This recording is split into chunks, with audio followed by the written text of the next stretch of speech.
Then you feel like you wrong. Like, I realize I be wrong so fast. And you feel stupid. I be like, I'm yelling, You I'm feel loud. stupid. You feel stupid when you'll be kind of showing out. And what I had, so my favorite thing is, in the past, what I didn't like is a man trying to match my energy.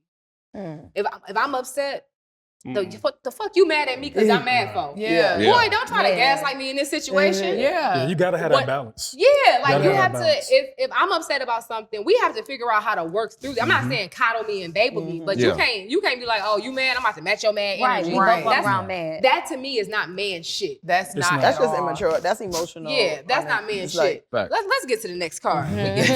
We talk about that all day. This is a good one. How important is church and fellowship to you? I'll go first. I was raised in the church. I was raised in a Black Catholic church. I actually was a Sunday school teacher for 8 years. Okay. Surprise, right? That's crazy. What? Yeah. Yeah. Learn something really. Sunday school teacher for 8 years.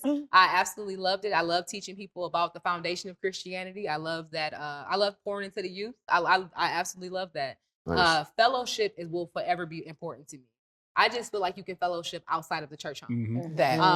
I think that it's so much corruption sometimes within churches. Yeah. Like I said, I grew up in Black Catholic church, so we ain't even got to go into that. But Catholicism alone is a fucking ridiculous situation we can talk about. So I think that as long as, for me, the fellowship is the most important thing. I'm gonna have my relationship with God regardless. I talk to God every day, multiple times a day. Dog be like, please get off my line, okay?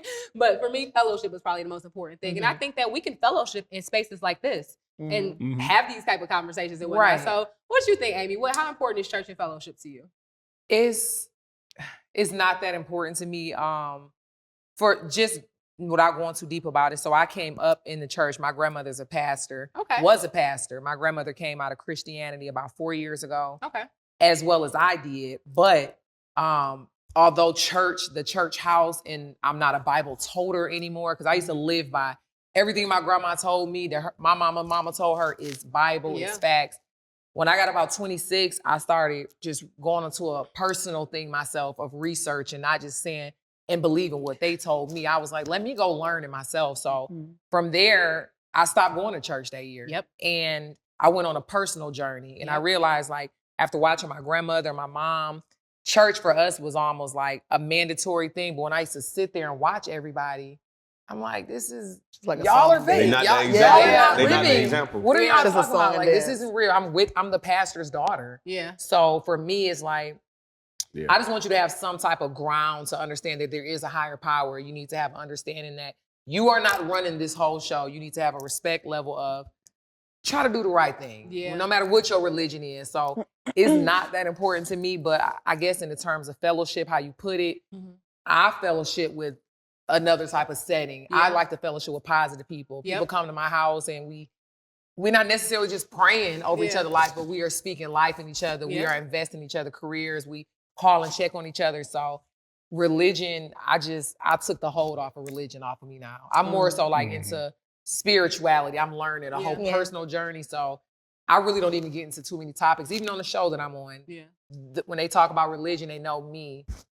I'm just out of the conversation because I'm still experiencing it and learning it myself. So I don't have too much to say about it because if I speak about it, I'm only speaking on what my grandma told me. But I'm grown now. I want to learn it myself and talk to you about it. So I went through that. I went through that probably when I was about 20 years old. Actually, when Christopher passed away. Yes, that's exactly when I went through it because I questioned God. And they was like, no, don't question God. And I was like, why? If he's my father, why can't I ask him questions? Like, I'm not questioning. I'm not telling him like, oh, you suck. I'm asking, hey, why, big dog? Can you paint this picture for me?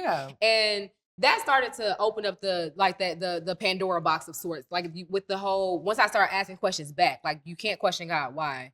If we're made in his image, then why can't we say that God is within us? Like why can't we say these certain things? Right. And that's when I started learning about and super indulging into Buddhism. Buddhism saved my life. So now when people ask me about what religion I am, I always say like I'm like a mix between like Buddhism, I still got some pieces of Christianity in there, and Islam. So I just be like, I'm like a religious mutt. Whatever I can take, I chew the meat and spit out the bone from each religion. Whatever I can take that sticks to me and I can apply it to my life, then I do that. And if not, then I can't live by that. I tell people my religion is life. Like, amen. It's just life.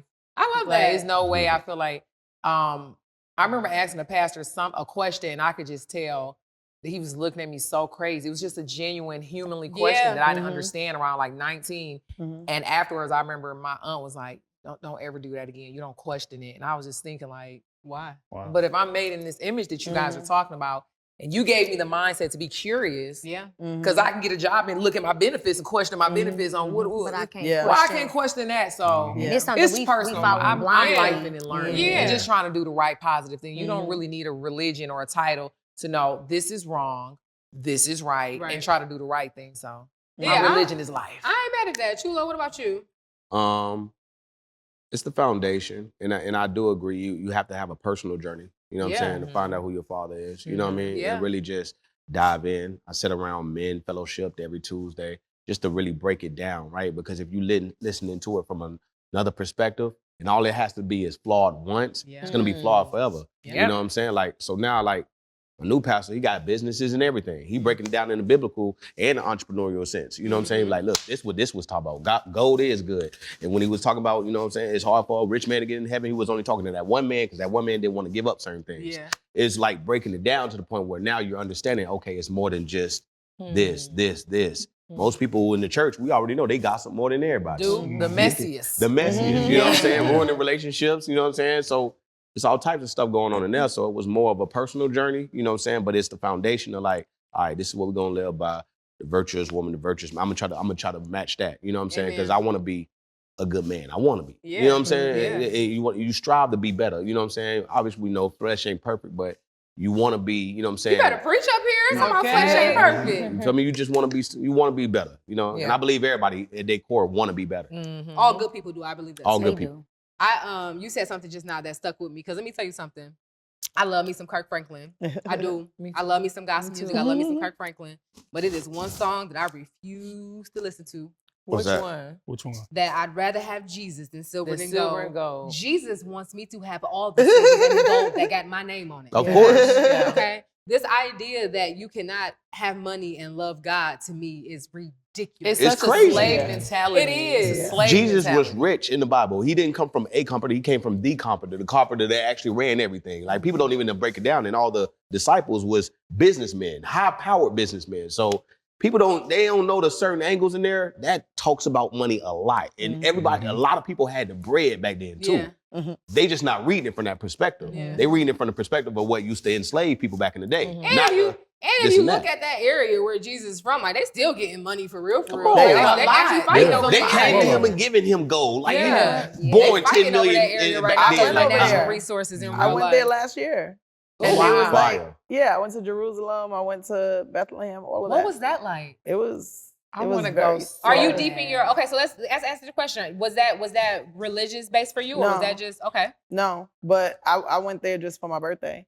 But then when I was there, it was like, oh, I'm over here. Might as well, you know. I grew up Catholic, but I remember being in Jerusalem, and the guy who was driving me around, he said something, and he was like, "We all got money," but it was like he didn't say it in a.